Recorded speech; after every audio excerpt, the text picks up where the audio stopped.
Kelly. And I'm Kyle Thompson. And I'm Tom O'Brien. And you're listening to General Intellect Unit, a impromptu session to talk about the nightmarish reality that faces us right now. Oh boy, what a couple of months this has been, just like watching this slow motion fucking catastrophe unfold. For the listeners, yes. we're recording on the 14th of March 2020, which is really crossing the threshold of real corona fucking nightmare season. It's looking grim, folks. It's looking grim. I feel like things really started to kick off around the 10th, maybe the 12th, but it's gotten real all over the world at this point. It's big shit, yeah. Tom, how are you feeling?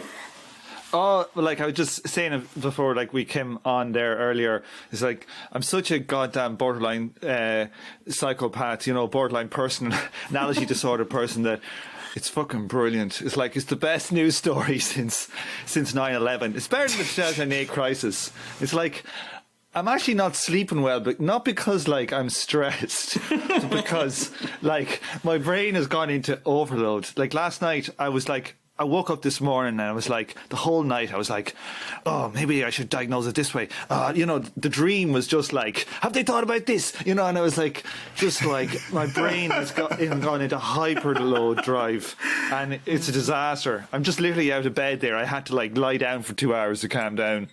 You have seen history in a petri dish, and it's seized you. The Geist has caught you, Tom. That's right. So, first we had the AIDS virus, epidemic, and now we have, the farce of the coronavirus. Yeah, nice Brumaire callback there. Thanks. So yeah, I mean the kind of the big news, I think, well, today, I mean, amongst all the other big news is like the Brits are basically just letting it happen. That's the new strategy, right? Is to just like, we're just going to let it roll and then get herd immunity, which is, as far as I can tell and as far as the WHO can tell, an absolutely horseshit strategy. I mean, we'll see, but yeah. I think it was a couple days ago, Johnson said we might just take it on the nose, right?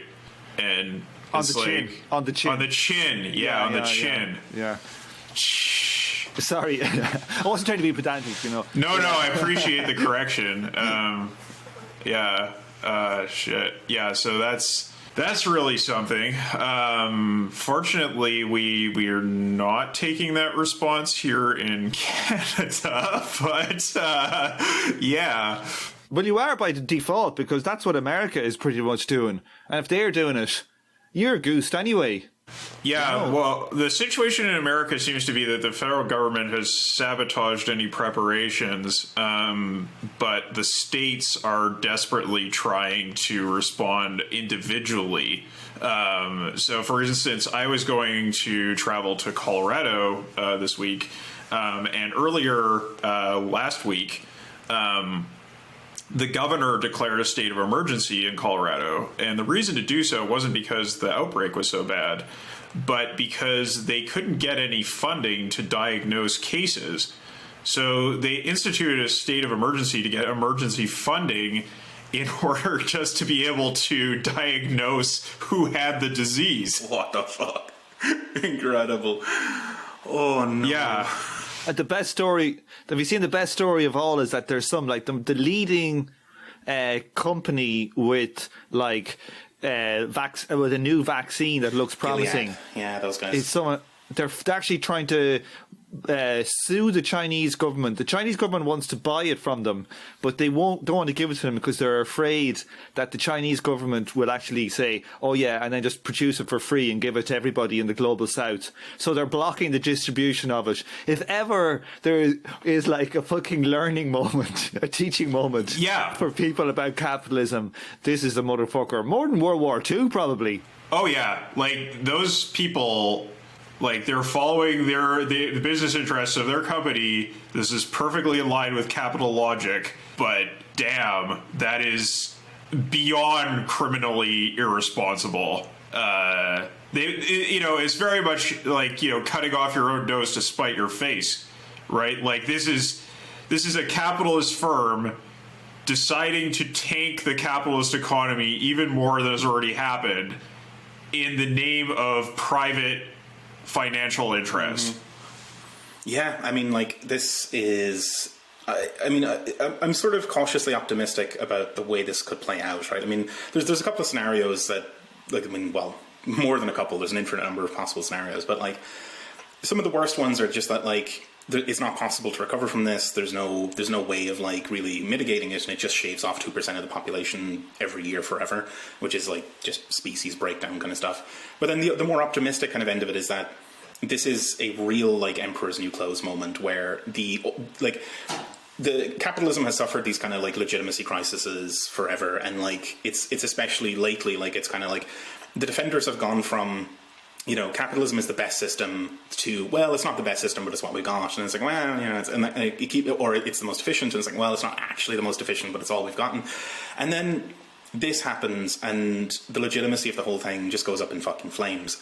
And it's not to say that it's impossible that the thing will recover itself, or that there'll be a kind of reactionary kind of future out of this, but like it really does seem as if this is like, you know, people are kind of like really, because it's a concrete thing, instead of socialists going on about like whether Trotsky or whatever Adolf came off well in some debate in the fucking 1670s or whatever, all that kind of shit, you know, that's none of that stuff is convincing to anyone. But when they see Joe Biden saying that he would veto fucking, you know, universal healthcare during a pandemic, I think that hopefully that could be just the crack that fucking just takes the whole damn thing down with it in legitimacy of like.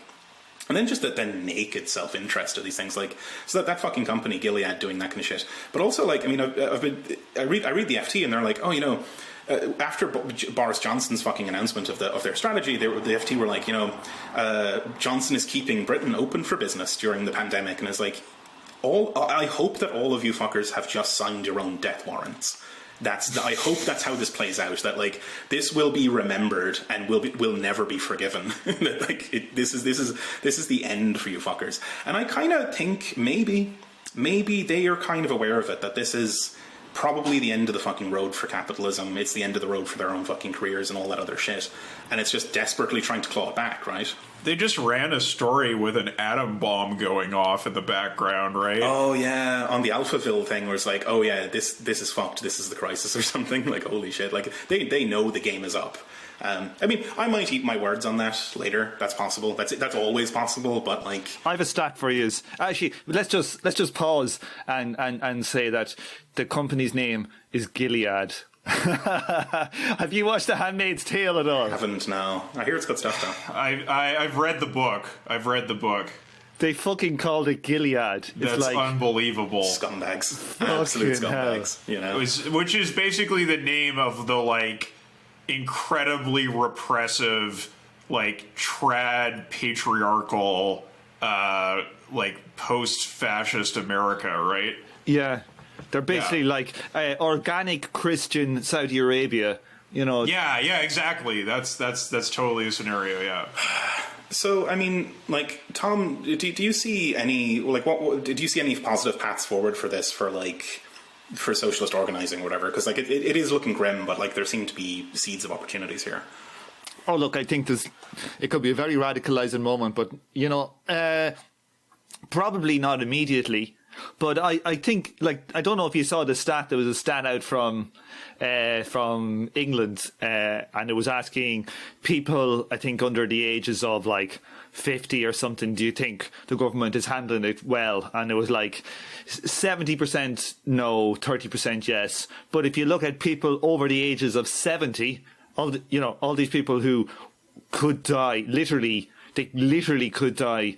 The in favour of the Tory response was 85%, either 80 or 85%. Talk about death drive. That's unbelievable. Lemmings off a cliff. Like I know that lemming thing was staged by Walt Disney, but it's superstition. The metaphor still stands. Yeah, absolutely.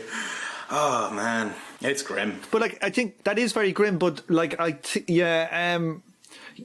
what was I going to say? Sorry, let me think. Oh, you go say something there, Shane, and I'll see if I can get it back.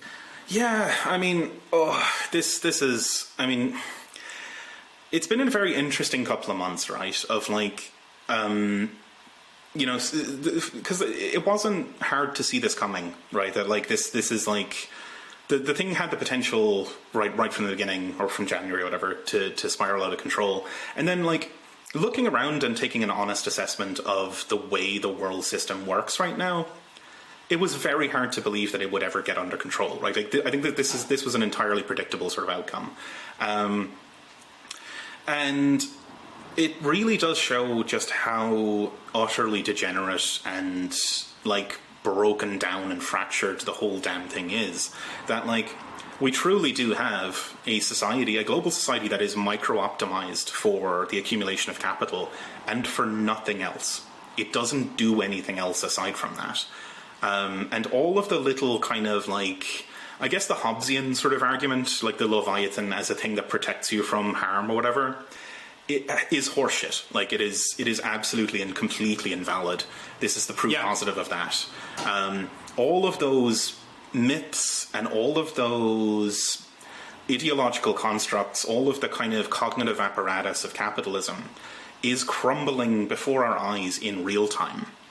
And yeah, fucking hell, like what comes after, right? Because I think there is probably opportunity, especially if people mobilize to like, you know, do like mutual aid sort of networks and stuff, and like if it proves the efficacy of like planned healthcare and stuff like that, there's potential in that, but then there's also, as always, potential of huge fucking reaction. Well, I'll tell you, Shane, I'll tell you what's going to happen. Jeffrey Epstein is going to come from his undercover. He's used his billions for the last 3 months. You know, he had a lot of like 14-year-old female scientists scantily clad in his labs, working hard on it, and he's going to come up with a cure. That's the only hope. Is this some level of QAnon that I'm not aware of? You know, this is like really down the rabbit hole. Fucking hell. Probably they probably got there. Mm-hmm. Yeah. No, the Lolita Express was actually a scientific mission in addition to being a sex trafficking thing. Yeah. Damn. I mean, yeah, like, you know, think about where we've come in the last year, right? We've gone from Jeffrey Epstein to fucking systemic collapse.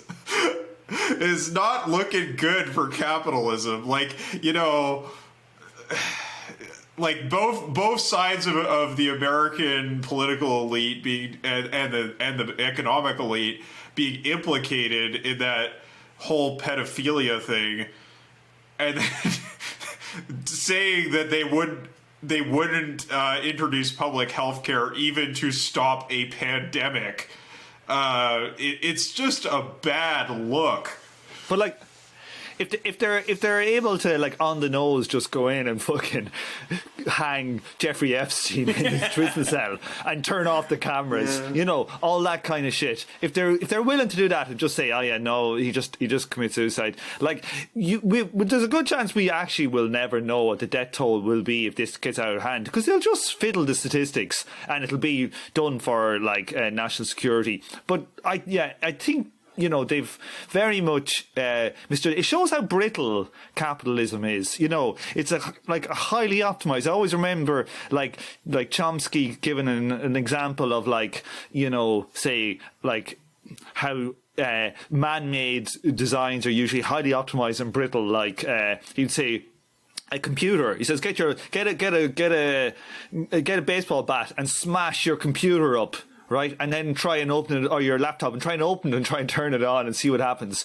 We said, like, if you did that to a person, they'd probably be fucked for a couple of weeks, but then they'd be back and they'd be grand. Yeah, and like, so our system, if we want to get towards like that idea of cybernetics and modeling the, you know, the organism, like, you know, I would hate to see what kind of like organism capitalism would look like if it was in the natural world. You know, it'd be like a stick insect or something that can only survive by drinking nectar from like one plant somewhere, and then if it got windy, that was it. They were all fucking dead. Or like those frogs in like, I don't know, Nepal or whatever, and there's like, they're halfway up a mountain, but there's a hot spring, and there's like a 6-inch kind of like microclimate in which they can survive. That's like 3 inches above the surface of the water and 3 inches down from like the freezing air or whatever. It's like, it's highly reminiscent of like Stafford Beer's critique of the whole thing, right? That like the system presents itself as totalizing and kind of like Leviathan, right? Like it's this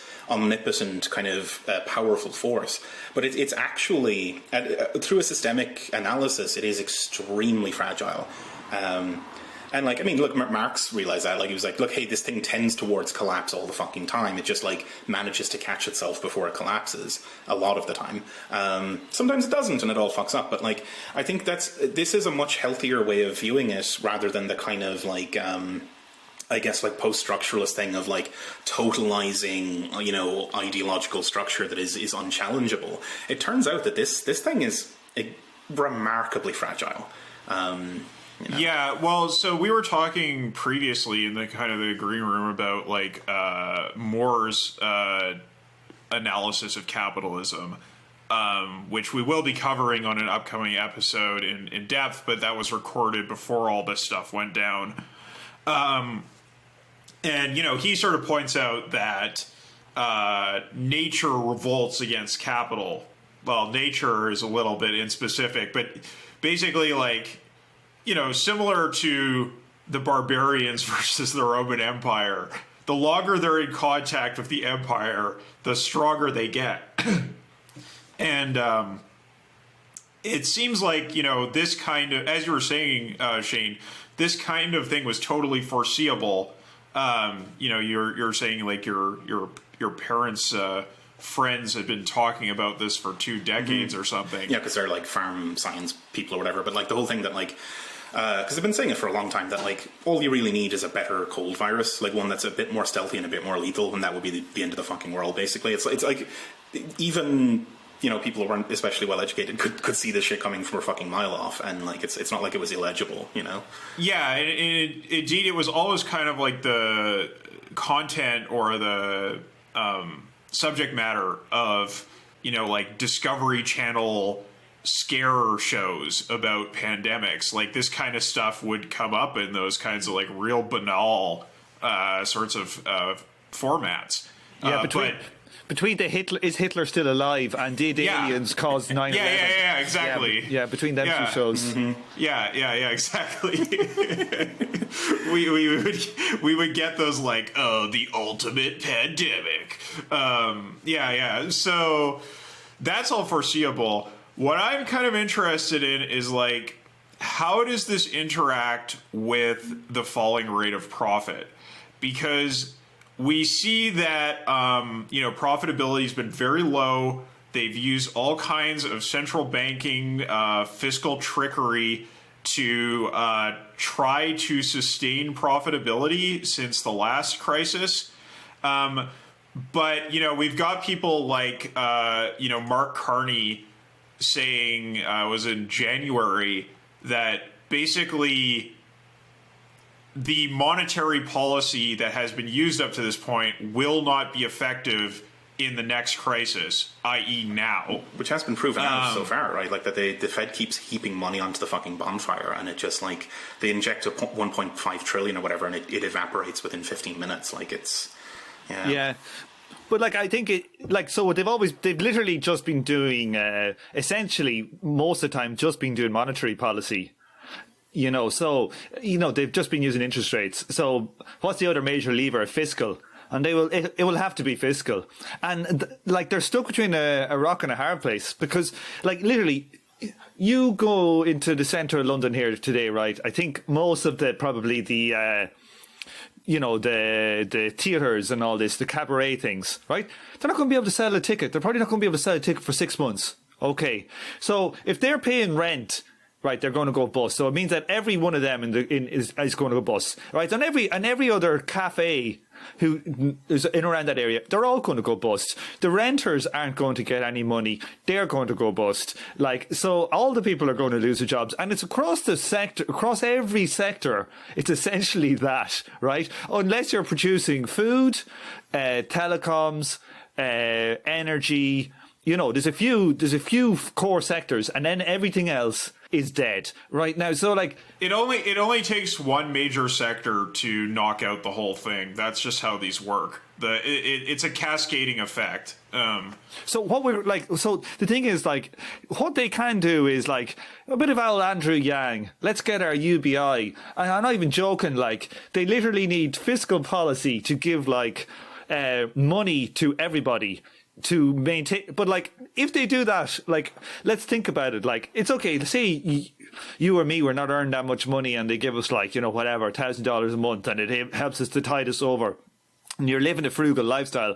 But let's say like you're some billionaire and he's got 40 staff in his mansion or whatever. Like, are they going to allow all of that stuff to go into disrepair? So then they're going to have to decide to like, okay, well, we're going to just basically, depending on how rich you are, we're going to give you X amount of money. Uh-huh. And then it just becomes plainly obvious that they're just giving fucking money out to whoever they want. That they've been doing that anyway to the banks. But when it comes to the, like, everybody has to get it and not just a few banks to keep the system going, it's like, that, like, you know, I've always been talking about MMT because I think it's essentially, it's kind of like, it describes the monetary system correctly. I think Marxists are afraid of it. But, so, I think that's very radicalizing, though, because it lets people just know, like it did in World War II, you know, they just spent whatever the fuck we needed to survive, we spent it, and it'll be the same now. But now, I think, because I just think the cat's out of the bag more on that than it was then. Like, there wasn't that body of people understanding it. So I think it's very dodgy for them. Like, fucking hell. We are starting to see some forms of sort of like early fiscal policy being implemented in the form of like making it easier to get EI, employment or unemployment insurance. Yeah. So like that's like a very early form of fiscal policy, right? Because you're basically doing UBI. It's just for all the people who are going to lose their jobs, probably myself included. It's not looking very good right now, but we'll see. And I do expect that will ramp up. But what I'm wondering is this going to be the crisis that actually tanks the system and raises the rate of profit? Like it'll be the bonfire of value that they've been putting off for so long. Yeah, that has been kicking the can down the road again and again and again and again. Is this going to be the catastrophic crisis that either A, ends the capitalist system, or B, raises profitability again? Yeah, because the falling rate of profit is still a thing. Whatever recovery would come out of that would be low compared to what happened after World War II. But I don't know, Kyle. Like, as in, I think there could be absolutely incredible amounts of capital destruction. Like literally. Yeah, no, I agree with that. But it's still the case that the means of production have just advanced to such a degree that I don't think we're going to see a recovery that strong. I think we would see one that would be almost unbelievable from the last 40 years of capitalism. Like, it would be shocking how much investment would happen, because like we're just used to like peanuts, right? But I do think that the falling rate of profit will moderate that recovery. You mean moderated, or like what do you mean? Like suppress it to some degree, right? Like, no, it should help it. How is that? Well, like, you know that you've got your profit is your surplus over your surplus over your C plus your V. and if your V is still fairly much the same, but your C is being destroyed, that people can come in and buy assets, pennies on the dollar. Like literally, you think you've got you've got industrial production going on, and you got a I don't know, a carpet, right? Let's say a carpet factory, right? And you're not going to be able to produce. There's going to be no market for it for like 6 months. Like to mothball it costs you money. Like it literally will cost money to mothball. So like that capital will degrade. Like more than likely people will be able to come in, salvage it at pennies on the dollar, opening up a new factory. And what does that mean? That's your rate of profit, your C being reduced and your rate of profit rebounding. Like that's what they stopped the last time. That's what it... No, that's the reason why you get these surge recoveries after a massive destruction of capital. But what I'm saying is that when you look at the overall historical trend, you are not going to see a recovery of the same degree as previous recoveries after massive capital destruction, because the historical trend is still in effect. No, but I think the historical effect, like the last time they actually did a burn the whole system down, like that was literally the American government's plan in 1929, was like literally to what's the word I'm looking for, to liquidate. The Treasury Secretary was like, liquidate, I think was what he said in a memo. Like, now, like in the other one since that, because of the social problems that caused, they couldn't do liquidate. So like, they never liquidated, say, all the debt. They actually propped up the values, the asset values after 2008. They dipped down, but they flooded with cheap credit and they bought assets. Like the central banks went in and they bought worthless assets at parity. So they didn't allow that thing to happen. So that's why we didn't have a recovery for profit in the same way as we would have had in an actual bust and boom. So I think that this time it might be actually very difficult for them to do that. Not technically, but I think politically. And I think that might be why the rate of profit but that's why they might actually end up liquidating more. And I wouldn't be surprised if the capitalist class came together and said, actually, this is our chance, lads. We can blame it on a fucking virus. And I wouldn't actually, because the left, we might talk about, there's been Corbyn and there's Bernie and all that. Wishy-washy bullshit. There's no fucking, there's no Soviet Union there. There's no Spanish Revolution. There's no, there's none of any of this stuff going on. So they're much less in trouble, I think. That's not to say that might completely radicalize all of us and our kids and stuff like that. And in 30 years' time, there might actually come from this a proper left. Like if you think about, like, Bernie has been a reaction to Occupy to 2009. Like, well, this could kill more people than this could kill more people than the Second World War, or if they get their act together, it might destroy the economy worse than the Great Depression. Yeah. And so, like, that might be way more radicalizing, and you're starting from a more developed socialist commie base. So that might have, that literally might make a 15-year jump, and everybody's a fucking hammer and sickle.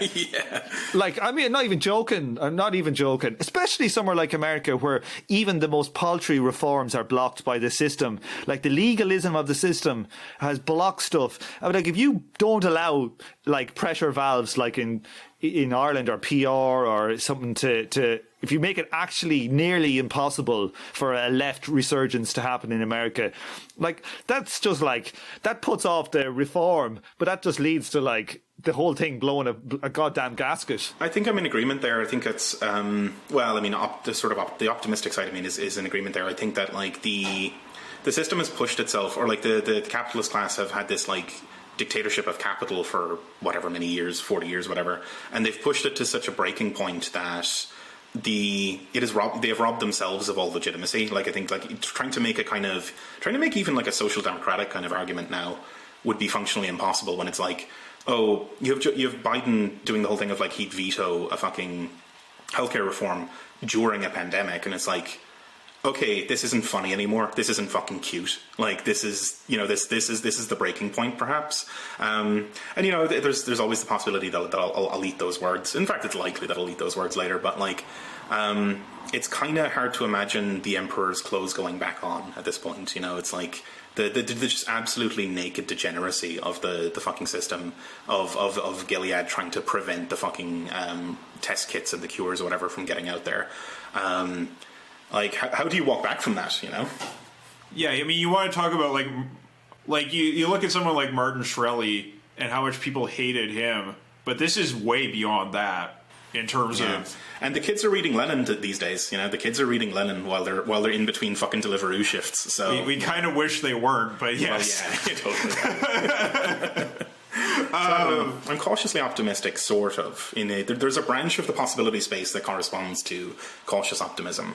So in a space like Canada here, where there is a little bit more room for flexibility or response than in America, like we've currently in Alberta, we've been going through a massive wave of government austerity that has been brought in by the Tories.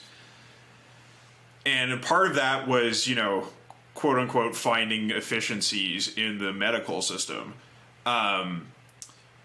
But that kind of reactionary wave, I think, is just going to crash against the rocks of the reality of a pandemic. And like, your case for that politically could not be weaker. I mean, yes, Alberta's going through a long-term recession, and that's going to make things fiscally difficult. But at the same time, we need those doctors and nurses. Like in BC, they're even calling people up from retirement to deal with this. And so, like, even a social democratic movement as massively incompetent as the one in Alberta with the NDP can be lifted by this situation just because of the obvious case for the expediency of a coordinated public response.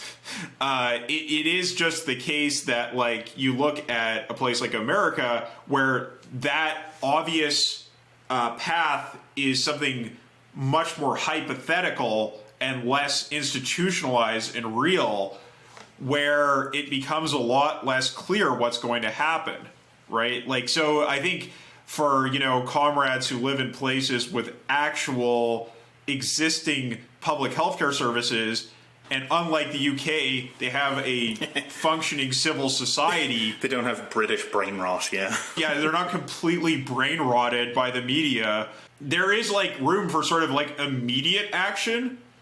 In the case of places with, like, a lot more reactionary or limited public spheres or civil society, like America or the UK, then, yeah, you might be looking at trying to build something a little bit more long-term. It really depends on the situation. Yeah, absolutely. Just a thing you mentioned there kind of brought some to memory that, like, I'm not sure if we've ever really touched on it on the show, but like this whole thing of like the austerity programs being couched in terms of efficiencies, and then but like you put them under like a systemic sort of lens or a cybernetic lens, and they're not efficient in the slightest. It's just like what they cloak up as efficiencies is just bullshit, and that like truly efficient systems or like systems that are resilient to these kind of perturbations require redundancy. They require carefully tuned like layers of redundancy and so on. So that's another layer of, I think, the Emperor's New Clothes problem here, that like if anyone ever believed that horseshit about like neoliberalism, like they're going to be on even weaker footing than ever for like, oh, you know, it's the most efficient thing to just close a hospital. Like they'll be marched to the fucking town square and beheaded if they try that line again, you know? Yeah, and like, you know, it's just like Tom was saying and you were saying that these systems are very brittle. They've been optimized for profitability or for minimizing costs in the case of the public sector, right? So even in Canada, the system typically runs at 100% capacity.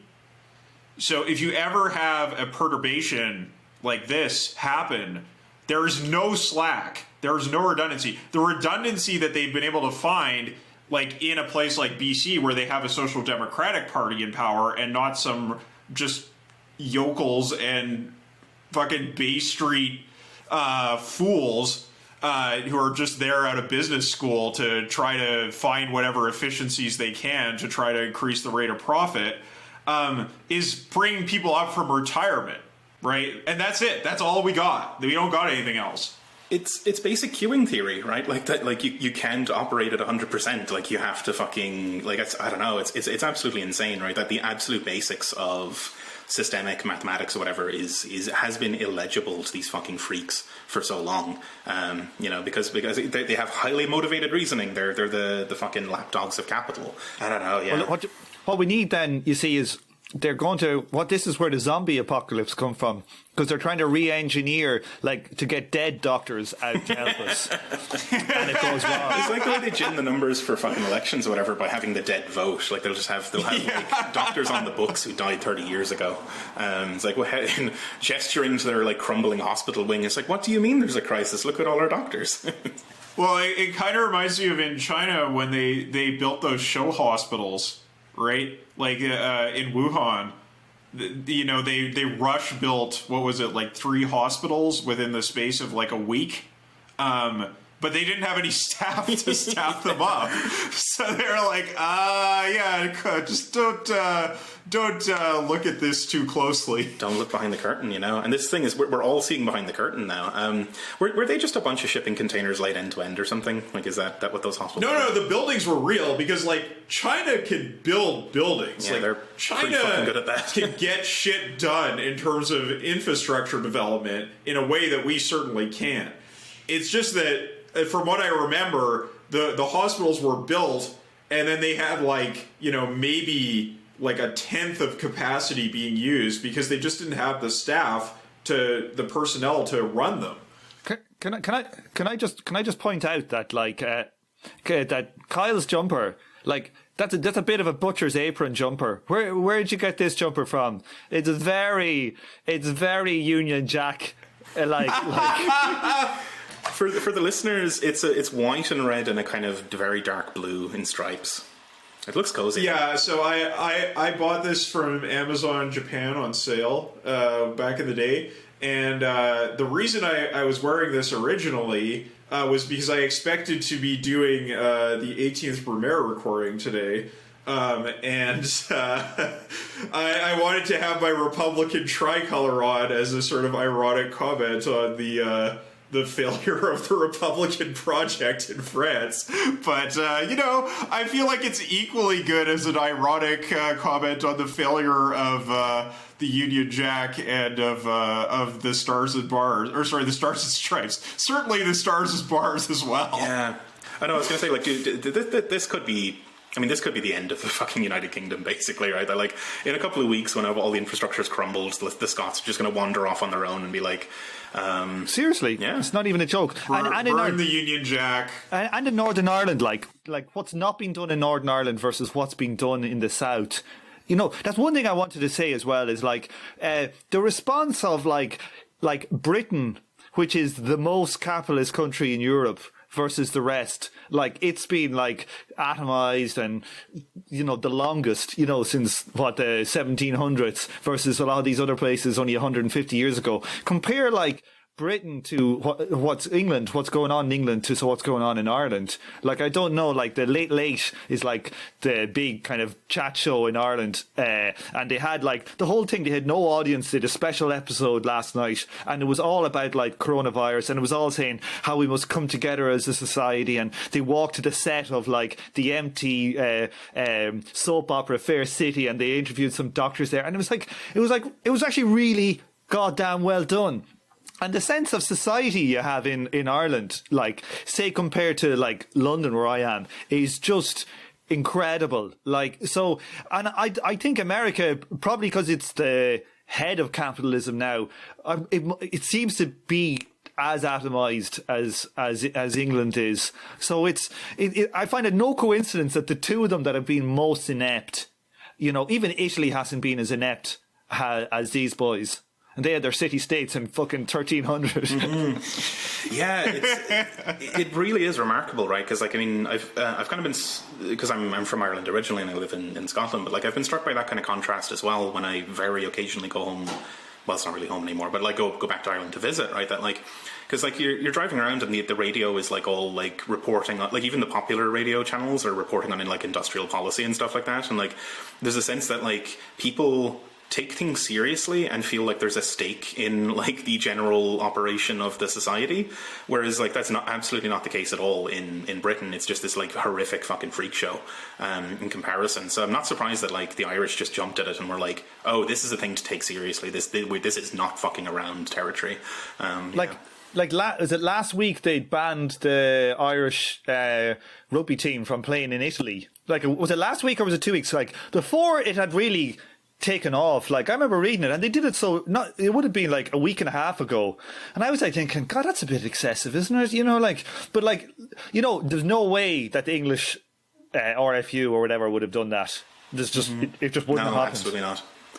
I think that's the sort of thing that I've had trouble sort of explaining to folks over these couple of months as this thing has developed, is that it's kind of counterintuitive, but the Nash Equilibrium is to act before it's obvious you need to act in all these kind of cases. Because if you put the seatbelt on when you hit the wall, it's already too late, But then if you wear your seatbelt for every journey, by definition, it looks like an overreaction, because you didn't get killed by it, So that's the stuff that's really kind of counterintuitive, it seems, for folks, and it makes it kind of hard to, especially imagine the general kind of mathematical illiteracy of most people, including me. I'm fucking terrible at math, but I have some intuition of what an exponential function is, right? So imagine that for the population in general, and now imagine the illiteracy of those six-toed pony fuckers that actually run the country, and just their systemic fucking incapacity and how dumb they are. And it's now I see what the fucking problem is. It's but I don't think they're dumb. I just think they're motivated. They're craven, yeah. And it's when people call Donald Trump stupid.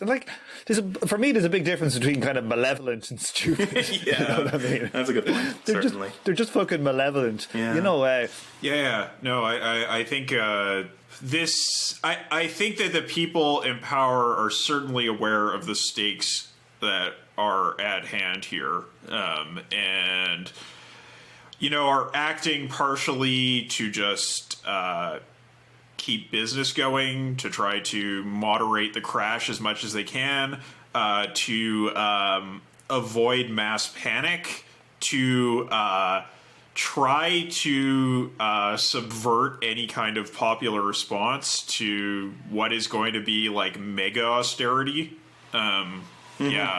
Yeah, that's all. Those are solid points. I think it's almost certainly more malevolence than stupidity, but I also don't think they're particularly bright people either. I mean, it's also the case that you can get intelligent people and you put them in an organization, and then organizational stupidity takes over. Yeah, right. I think maybe what I'm kind of riffing on there is kind of the Dominic Cummings kind of problem of a sort of middle of the road bright person making them all look like idiots, because they kind of are, and so on. But there's absolutely malevolence there that we should not mistake for just kind of buffoonery. It's active, really active buffoonery.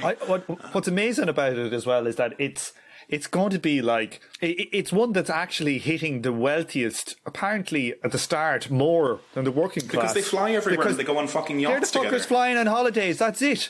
And they're all thinking it's grand. It was somebody was, my missus, somebody in her work, she's quite posh or something, but she was saying in her local, sports club or tennis club, there was these, older people coming in and saying, what are you going to do for, the coronavirus? These, literally the same people had just been, flying back from northern Italy on holidays. Yeah. And, you're kind of going, you got it fucking coming. You've got it coming. And, I hope they all flee to their bunkers, right? Because if they go to their bunkers, then you can just like, you know, get a few JCBs, a whole load of sand, just bury the fuckers. Yeah, you just find the ventilation shaft and just like fuck with that or whatever. Yeah, Put some long distance snipers at 2 miles away.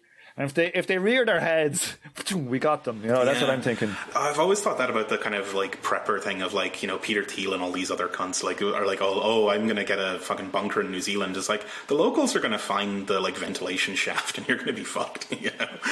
Yeah.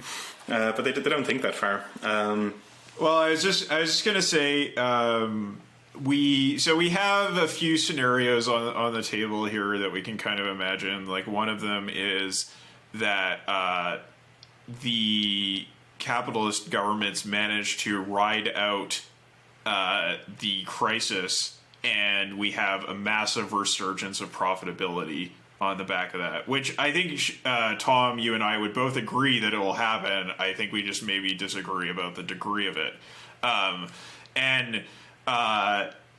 The other scenario is that, we get some kind of uprising of society to shake the foundations of the system on the basis of, you know, like they're already saying, like we were just reading Wendy Liu's book, publication forthcoming, Abolish Silicon Valley. And in there she mentioned how Clédy Suisse, you know, made this report that... the plutocracy report.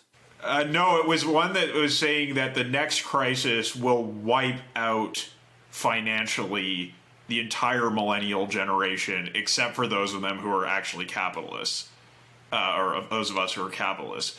And so, you know, massively disenfranchised people, furious about the mismanagement of the situation, and given no outlets for political reform, could in fact shake the system. That's another scenario.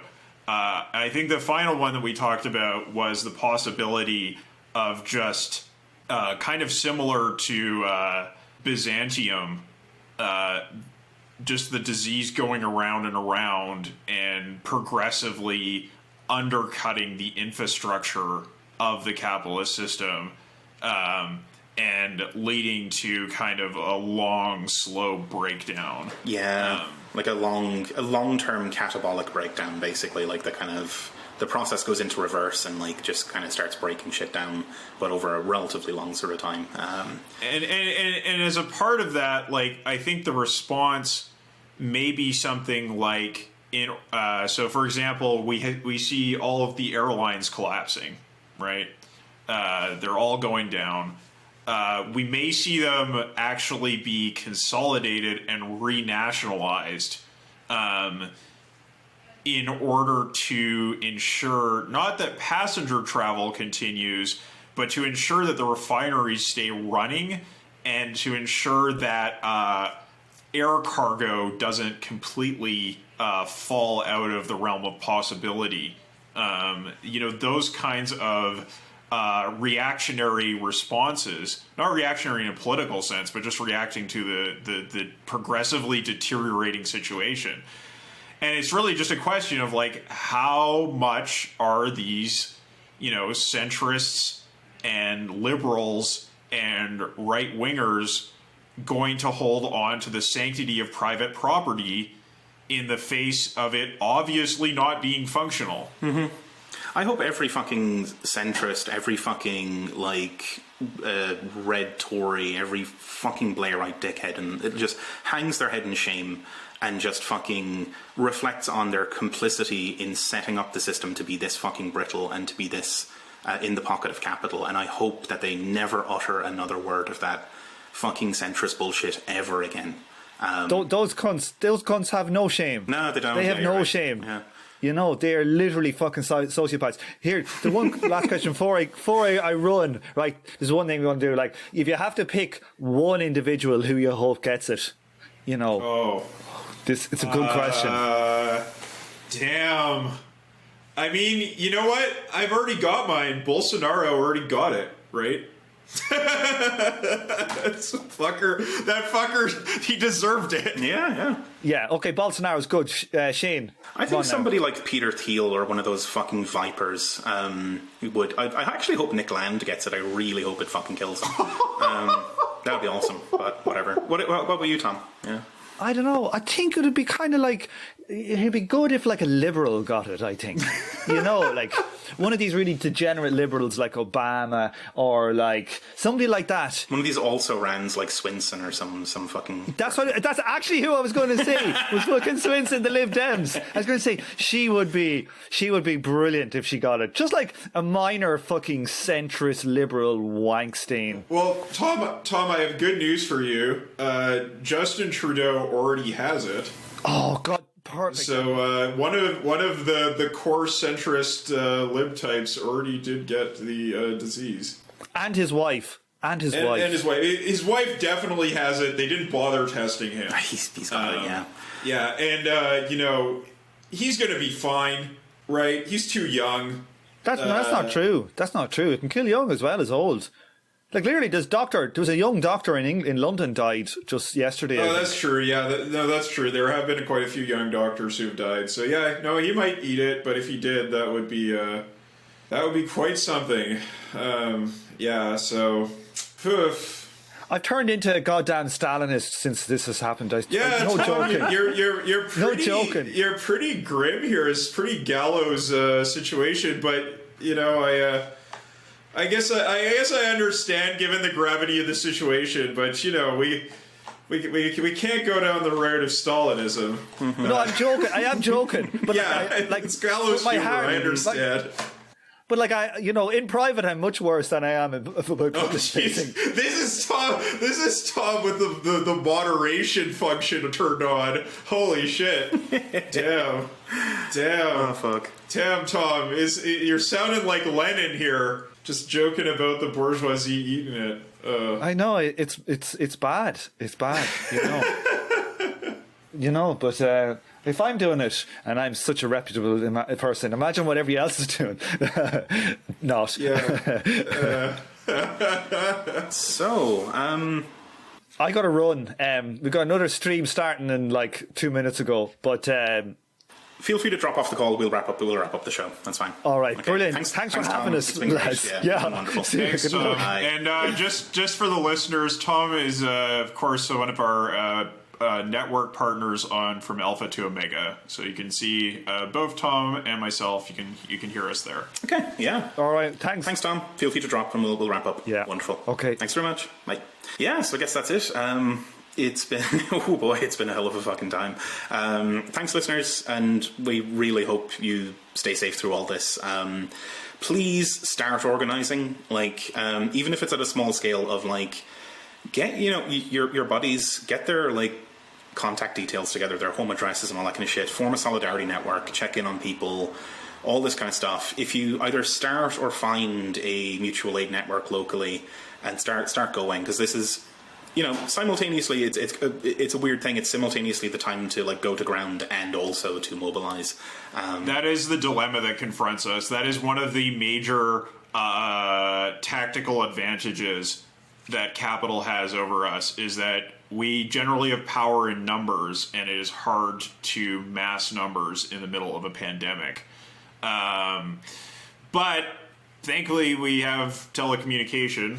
Yeah, we can use that, and we can prepare for the aftermath. Yeah, and it might not just be even your buddies, but try to get the contact information of your sort of acquaintances as well, like the people that you may interact with through hobbies or through just local community events or whatever. If you can get those people signed up or just have their contact, then those people can be brought in to some kind of mutual aid network, because the shit's gonna hit the fan.